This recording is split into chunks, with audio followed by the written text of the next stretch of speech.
मुख्यमंत्री पुष्कर सिंह धामी ने किया आपदाग्रस्त इलाकों का दौरा। रायपुर विधानसभा की माल देवता और सौंग नदी पर बने पुल का भी किया निरीक्षण। कहा, रायपुर के लिए बन रहा मास्टर प्लान।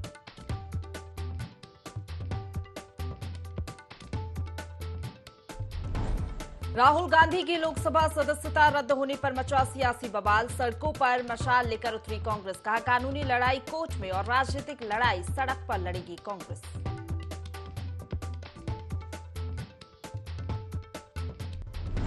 अमृतपाल की तलाश में जुटी उत्तराखंड एसटीएफ। प्रदेश भर में बॉर्डर पर सर्च ऑपरेशन तेज। अमृतपाल की करीबी महिला को एनआईए ने हिरासत में लिया। पूछताछ के बाद दिल्ली ले गई टीम। अमृतपाल की तलाश में जुटी उत्तराखंड एसटीएफ।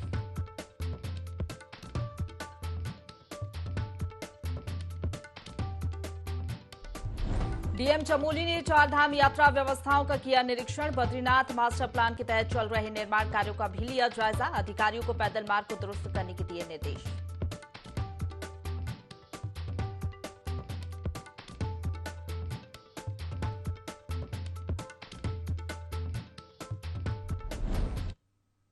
नमस्कार, देवभूमि लाइव देख रहे हैं आप। आपके साथ मैं हूं प्रशंसा। बुलेटिन की शुरुआत करेंगे देहरादून की खबर के साथ, जहां सीएम धामी की घोषणा पर काम शुरू हो गया है। मुख्य सचिव ने 28 मार्च को बैठक बुलाई है। सीएम धामी के निर्देश पर दरअसल ये बैठक बुलाई गई है।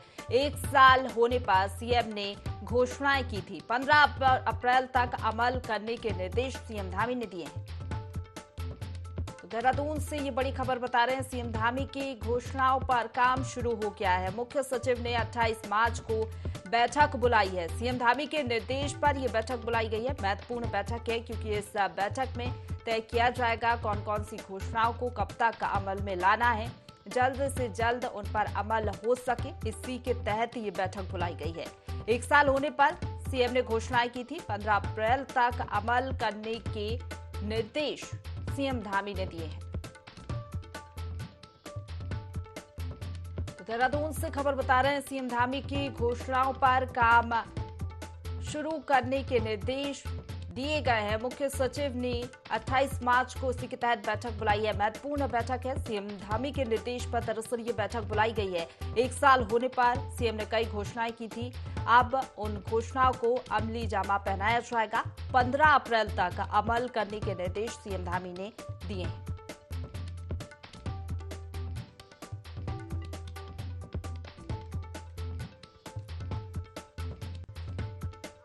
खबर पर ज्यादा जानकारी लेंगे, हमारे साथ संवाददाता आकाश लाइव जुड़ गए, सीधा उनका रुख करेंगे। आकाश, कई घोषणाएं सीएम धामी ने की, अब जल्द से जल्द उनको अमली जामा पहनाया जाएगा सरकार की ओर से? देखिए, बिल्कुल प्रशंसा। जिस तरीके से मुख्यमंत्री ने 1 साल होने तकरीबन 16 ऐसी घोषणा के लिए की, जिसमें कि अब काम भी जो है शुरू हो चुका है।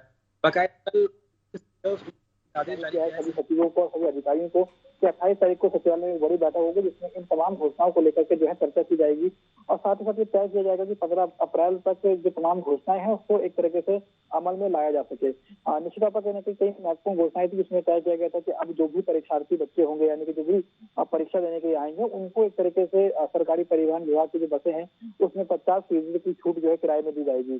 कह सकते हैं कि युवा बेरोजगारों के लिए काफी अहम फैसला ये था, क्योंकि काफी दूर दराज क्षेत्रों से जब सेंटर में वो आते थे तो उन्हें काफी किराया, अगर हम बात करें तो परेशानी भी होती थी एक तरीके से, क्योंकि एक तो युवा पहले से अगर हम बात करें उनका रोजगार नहीं था और ऐसी स्थिति में अगर उनका किराया लगता था तो सही बात है कहीं ना कहीं ये कोशिश अब सरकार की है कि 50% किराया जो है किया जाएगा, तो उसके लिए बाकायदा मुख्यमंत्री ने घोषणा की थी। इसके अलावा अगर हम बात करें तो जिस तरीके से 6th क्लास के बाद से ये तय किया गया है कि परीक्षा जो बच्चे हैं उनको 6th क्लास के बाद से ही परीक्षाओं की, यानी कि आने वाले समय की बड़ी परीक्षा उसको लेकर के जो ट्रेनिंग है वो दी जाएगी, तो वो बड़ी घोषणा कहीं ना कहीं मुख्यमंत्री की थी। इसके अलावा गैरसैंण में जो डबल लेन सड़क बनाने की या चौड़ीकरण की बात की जा रही है, उसको लेकर भी घोषणाएं की गई थी। और साथ ही साथ एक महत्वपूर्ण जो घोषणा थी मुख्यमंत्री की, तो उत्तराखंड के पारंपरिक लोक पर्व हैं उसको लेकर के तय समिति बनाने का गठन जो है किया जाएगा, जो कहीं ना कहीं अपने लोक जो पर्व हैं उनको एक तरीके से किस तरीके से बचाया जा सकता है। आने वाले समय में अपनी जो पीढ़ी है, नई पीढ़ी है, या फिर भविष्य में जो है उन पर्वों को किस तरीके से याद किया जाए, तो उसको लेकर के कहीं ना कहीं वो समिति काम करेगी। तो कह सकते हैं कि कई महत्वपूर्ण घोषणाएं की थी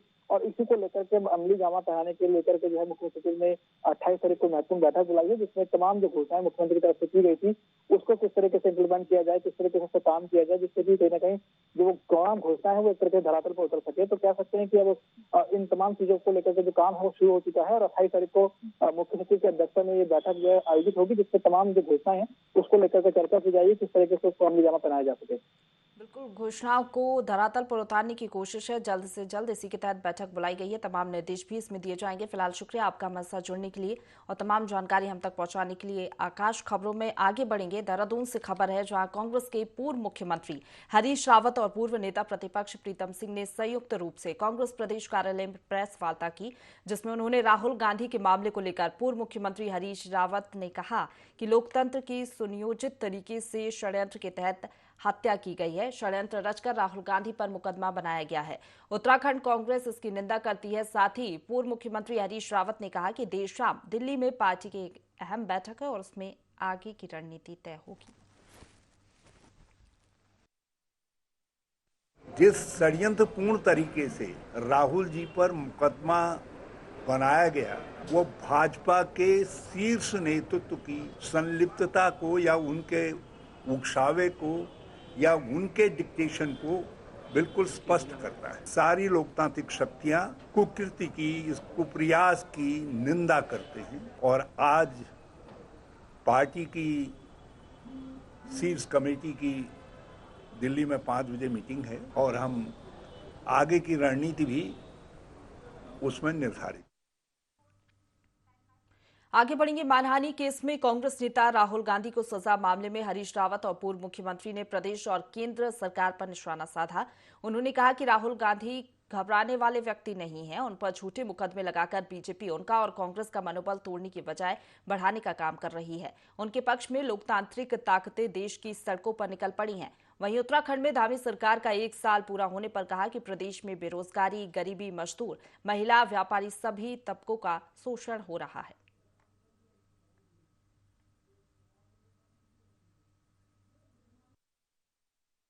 गांधी जी कोई घबराने वाले व्यक्ति नहीं है। ये झूठे मुकदमे लाद करके उनको, उनके मनोबल को तोड़ नहीं सकते हैं, बल्कि और उनका मनोबल मजबूत हो रहा है।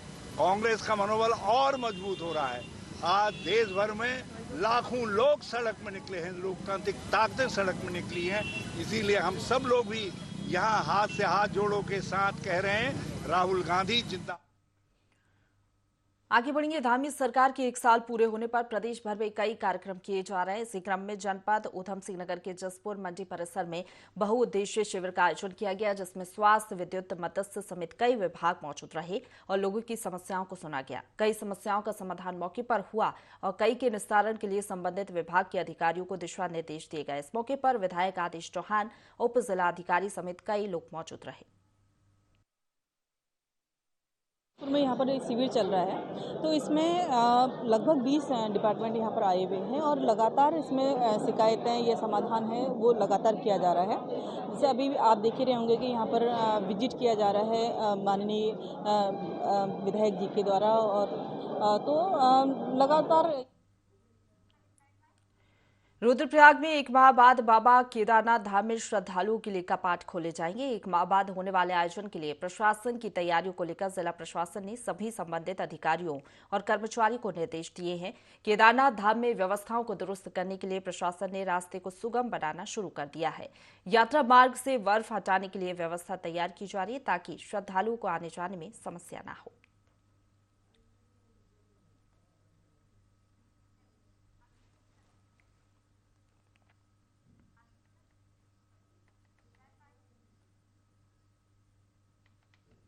तो रुक करेंगे अगली खबर का। खबर उत्तरकाशी से है, जहां नवरात्रि के अवसर पर मीट और मदिरा बिक्री के खिलाफ हिंदू संगठनों ने एसडीएम का पुतला दहन किया। संगठन से जुड़े लोगों का कहना है कि मीट की दुकानें बिना लाइसेंस के चल रही हैं और नवरात्रि पर भी इन्हें बंद नहीं किया जा रहा है। उन्होंने कहा कि प्रशासन की शय पर यह सब हो रहा है, जो कि सरासर गलत है।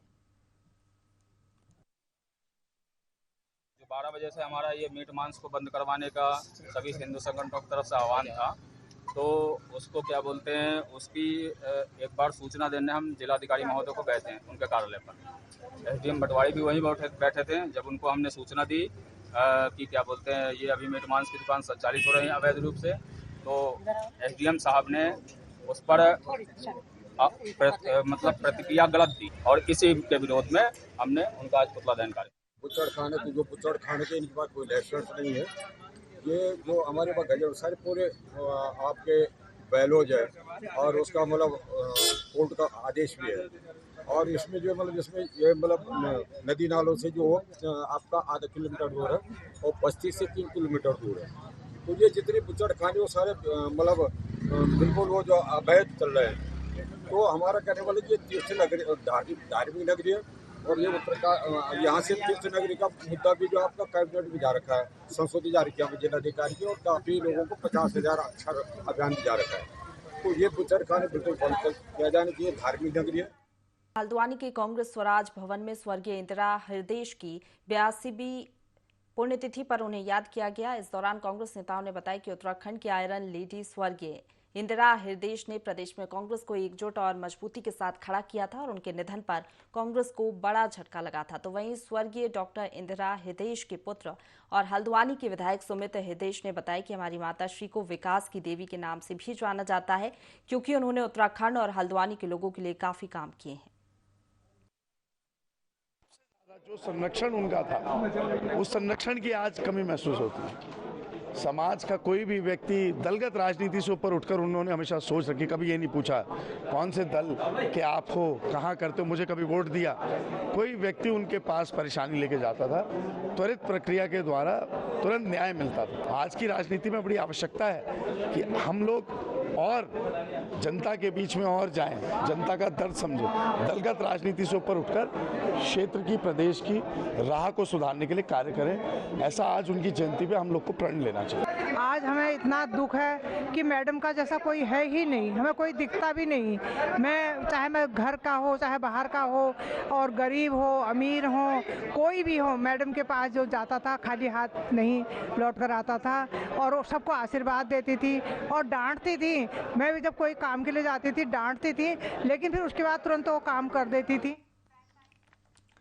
आगे बढ़ेंगे। चंपावत के लोहाघाट में उप जिला चिकित्सालय में कहने की तो तीन अल्ट्रासाउंड मशीनें हैं, लेकिन सभी मशीनें खराब पड़ी हुई हैं, जिसकी वजह से 12 दिनों से अस्पताल में अल्ट्रासाउंड नहीं हो पा रहा है और मरीजों को काफी परेशानी का सामना करना पड़ रहा है।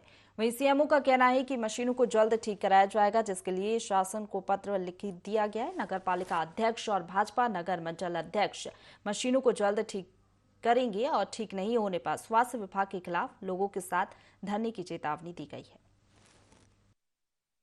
मशीन खराब हो रही है, वो इस वजह से अल्ट्रासाउंड नहीं हो पा रहे हैं। 8-9 दिन राउंड हो गए हैं। हमारी मशीन खराब हो रही है, वो इस वजह से अल्ट्रासाउंड नहीं हो पा रहे हैं। 8-9 दिन राउंड हो गए हैं। हमारा सामुदायिक स्वास्थ्य केंद्र है लोहाघाट, इसमें मैनेजमेंट बिल्कुल जीरो है। जो भी डॉक्टर्स आ रहे हैं यहाँ मैनेजमेंट के कारण छोड़ के चले जा रहे हैं। मैं तो सर्वप्रथम सीएमओ साहब से और डीएम साहब से यही कहना चाहूँगा कि तुरंत ही मैनेजमेंट को आप या तो चेंज कीजिए या मैनेजमेंट में सुधार लाइए। इस समय से अल्ट्रासाउंड मशीन बहुत पुरानी हो चुकी थी, तो काफ़ी दिक्कतों का सामना करना पड़ रहा था हमारी माताओं बहनों को। तुरंत ही एक नई अल्ट्रासाउंड मशीन दे दी जाए, जिससे हमारे जो भी मरीज लाते हैं उनको इसका लाभ मिल सके। वास्तव में ये बहुत दुर्भाग्यपूर्ण विषय है, हमारे संज्ञान में भी है। इसके लिए वास्तव में अगर स्वास्थ्य विभाग इस तरह की हरकतें अगर आगे और करेगा तो हम निश्चित रूप से उसके खिलाफ उग्र आंदोलन करेंगे और उच्चाधिकारियों को भी यह बात बताएंगे कि निश्चित रूप से यह इनकी अगर इस तरह की खराब मशीनें यहाँ पर भेज कर यह कार्य कर रहे हैं तो ये निश्चित। रुक करेंगे अगली खबर का, जहां देहरादून में खिलाड़ी सम्मान समारोह का आयोजन किया गया। सम्मान समारोह कार्यक्रम में मुख्यमंत्री पुष्कर सिंह धामी मुख्य अतिथि के रूप में शामिल हुए। मुख्यमंत्री पुष्कर सिंह धामी ने खिलाड़ियों को खेल रत्न से सम्मानित किया, तो वहीं ट्रेनी खिलाड़ियों को द्रोणाचार्य पुरस्कार प्रदान किया। कार्यक्रम को संबोधित करते हुए मुख्यमंत्री धामी ने कहा कि हमारी सरकार खेल और खिलाड़ियों को बढ़ावा दे रही है, इसके लिए प्रदेश में नई खेल नीति लाई गई है। चाहे वो खिलाड़ी हो अथवा उनके प्रशिक्षक हों, 2019 से लेकर 21-22 के जो हमारे प्रशिक्षक रह गए थे, जिनको द्रोणाचार्य पुरस्कार देना था अथवा जिनको खेल रत्न पुरस्कार देना था अथवा जिनको लाइफ टाइम अचीवमेंट अवार्ड्स देना था, आज वो शुभ दिन निकला और आज माननीय मुख्यमंत्री जी के कर कमलों से उन प्रशिक्षकों को आज यहाँ पर सम्मानित किया गया।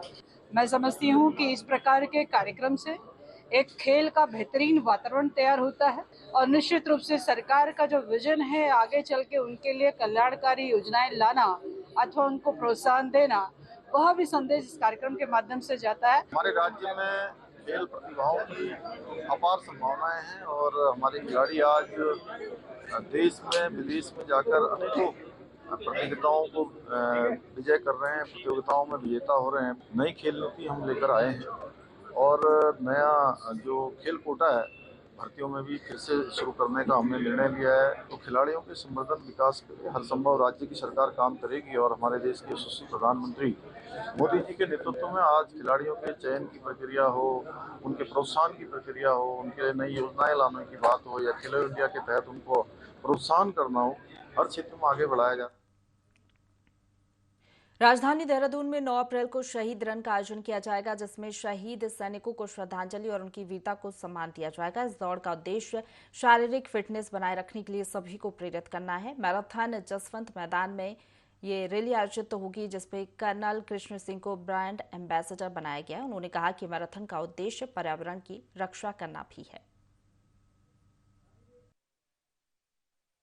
शहीद रन ऑर्गेनाइज कर रहे हैं, जो कि कैंटोनमेंट बोर्ड से स्टार्ट होगा, जो कि महेंद्र ग्राउंड के साथ में है। 2, 5, 10 और 21 किलोमीटर की रेसेस हैं। तो बेसिकली ये शहीदों को श्रद्धांजलि देने के लिए है। नो प्रॉफिट नो लॉस पे है और एक अपने आप को हम समर्पित करते हैं, जो भी हमारी दौड़ है सभी सैनिकों को और जो शहीद हुए उनको। बच्चों से लेके और ऊपर तक जितने भी एज ग्रुप्स हैं सभी को ये अवेयरनेस हमने देना है कि आप दौड़िए और कम से कम खून नहीं तो पसीना तो बहा के कुछ तो डोनेट कर सकते हैं, उनको मोटिवेट कर सकते हैं आप। तो ये एक उसका आगे बढ़ेंगे। पंजाब से फरार हुए खालिस्तानी समर्थक की तलाश लगातार जारी है। महाराष्ट्र समेत उत्तराखंड में भी अलर्ट जारी किया गया है। उधम सिंह नगर में अमृतपाल सिंह सहित 5 आरोपियों के पोस्टर को सार्वजनिक स्थानों पर लगवा दिया गया है। साथ ही पुलिस ने लोगों से अपील करते हुए कहा कि जिस भी व्यक्ति को कोई संदिग्ध दिखता है तो तत्काल पुलिस को इसकी सूचना दे। दरअसल पंजाब पुलिस पर हमला कर अपने साथियों को छुड़वाने और खालिस्तानी समर्थक का आरोपी अमृतपाल सिंह, पपलप्रीत, हरप्रीत, विक्रमजीत और हरजीत पंजाब पुलिस की गिरफ्त से फरार चल रहे हैं, जिसको लेकर पंजाब पुलिस आरोपियों की तलाश कर रही है। वहीं अब पंजाब से फरार आरोपियों को लेकर उधम सिंह नगर पुलिस भी हाई अलर्ट मोड पर आ गई है। अमृतपाल और उसके 3 साथियों के विरुद्ध जो है पंजाब सरकार द्वारा लुकआउट सर्कुलर जारी कर दिया गया है। ये विभिन्न अभियोगों में वांछित है। तो पूर्व में भी इतिहास रहा कि उधम सिंह नगर में पंजाब से जब भी मेजर क्राइम्स होता है तो क्रिमिनल्स जो है शरण ले लेते हैं। इसीलिए हमने यहाँ पर हर जगह पे अलर्ट जारी करा है। 3 कंपनी पीएसी अतिरिक्त डिप्लॉय किया है। विभिन्न चेकिंग पॉइंट्स बनाए हमने। सारे बॉर्डर हमारा एक्टिवेटेड है। बॉर्डर पर सघन चेकिंग किया जा रहा है। आने जाने वालों की चेकिंग किया जा रहा है। माहौल खराब करने वाला कोई भी संदेश भेजते हैं और यहाँ पर शांति व्यवस्था खराब करते हैं तो उनके विरुद्ध एक्शन लिया जाएगा। आज हमने लुकआउट सर्कुलर के चलते पूरे उत्तराखंड के सभी थानों में, थाना क्षेत्रों में उसके पोस्टर्स हमने छपवाए हैं। मैं अपील भी करता हूँ, किसी को भी सूचना मिलता है उसके बारे में। लक्सर के सुल्तानपुर में निर्माणाधीन सार्वजनिक और बड़े नाले के निर्माण को लेकर ग्रामीणों में आक्रोश है। वहीं अब ग्रामीणों का विरोध सड़कों पर उतरता हुआ नजर आ रहा है। दरअसल टिक्कमपुर और सुल्तानपुर के पास एक दूषित जल की निकासी के लिए हरिद्वार ग्रामीण क्षेत्र विधायक अनुपमा रावत नाला निर्माण करवा रही हैं, लेकिन ग्रामीणों के अन्य गांव के दूषित जल की निकासी भी इसी के जरिए की जा रही है, जिससे एक तालाब में जल भराव की परिस्थितियों के कारण अत्यंत गंदगी फैल रही है। वहीं इस मामले में अनुपमा रावत ने मिल बैठकर समाधान करने की बात कही है। 2 तालाब है, जिसमें पहले से ही 2 नाले इसमें छोटे रखे सुल्तानपुर गांव से, और मेरे गांव की पहले से इतनी स्थिति नाजुक हो रखी है कि इसमें पानी की निकासी कहीं है नहीं। तालाब में इतनी गंदगी हो रखी है। पूरे गांव के नलकों का पानी खराब हो चुका है। पीने योग्य पानी नहीं रहा। आज लोग पीने के पानी से भी तरस रहे हैं। पूरा गांव इतना परेशान और आक्रोशित है फिलहाल कि वो धरना प्रदर्शन करने के लिए मजबूर है। फिलहाल मौखिक रूप से भी आला अधिकारियों तक सूचना पहुंचाई, लेकिन अभी तक इसमें कोई कार्रवाई किस तरह कोई कुछ नहीं है। लेकिन केवल एक आश्वासन के अलावा कुछ नहीं हुआ है। उसके बारे में कोई ना कोई समाधान होगा, ऐसा नहीं है। कोई भी अगर कोई बात आती है सामने तो उसका समाधान हो। सब लोग एक है। कोई भी नहीं चाहेगा कि मेरे गाँव में सफाई हो और दूसरे के गाँव में खराब हो। ऐसा कोई नहीं चाहता। सब मिल बांट के मसूरी में एक होटल के सभागार में राष्ट्रीय सहकारिता संघ ने मध्य क्षेत्र राज्यों के लिए सहकारिता विकास पर सम्मेलन का आयोजन किया, जिसमें प्रदेश के कृषि मंत्री गणेश जोशी ने बतौर मुख्य अतिथि दीप प्रज्वलित कर कार्यक्रम का उद्घाटन किया। बता दें कि सम्मेलन में उत्तर प्रदेश, उत्तराखंड, छत्तीसगढ़ और मध्य प्रदेश जैसे राज्यों से आए अधिकारियों और प्रतिनिधियों ने भाग लिया। साथ ही सहकारिता के क्षेत्र में हो रहे विकास को लेकर चर्चा की गई।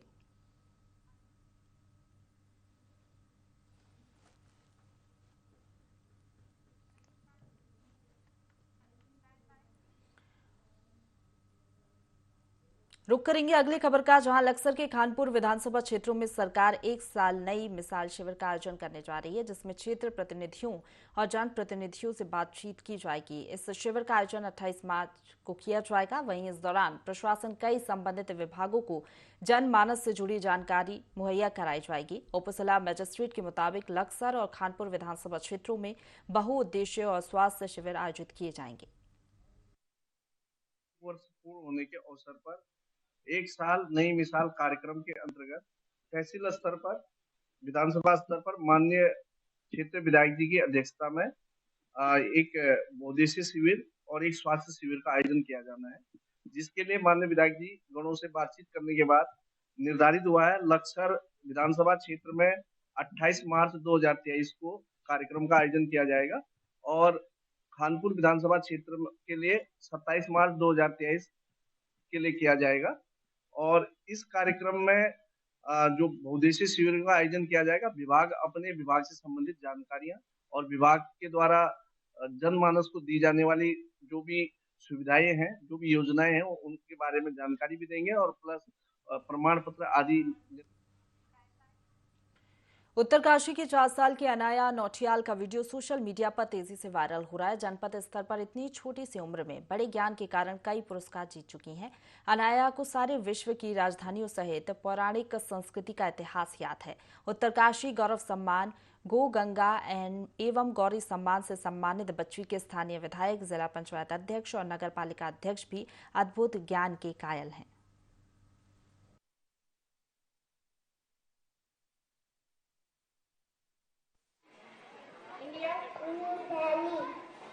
चाइना, नेपाल, भूटान, बांग्लादेश, म्यांमार, श्रीलंका, जोर से बोलो जरा, Maldives, Pakistan, Islamabad, Afghanistan, Kabul, Iraq, Baghdad, Iran, Tehran, Mongolia, Russia,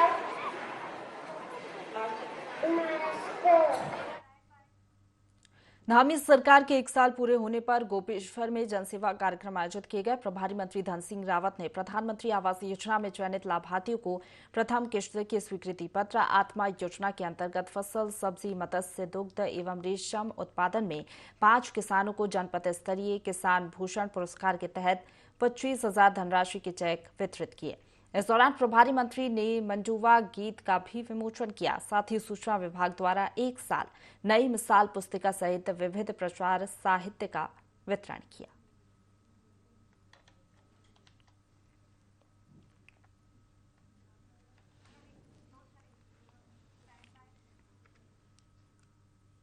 इसी के साथ बुलेटिन में फिलहाल इतना ही। खबरों का सिलसिला लगातार जारी है, आप बने रहिए हमारे साथ।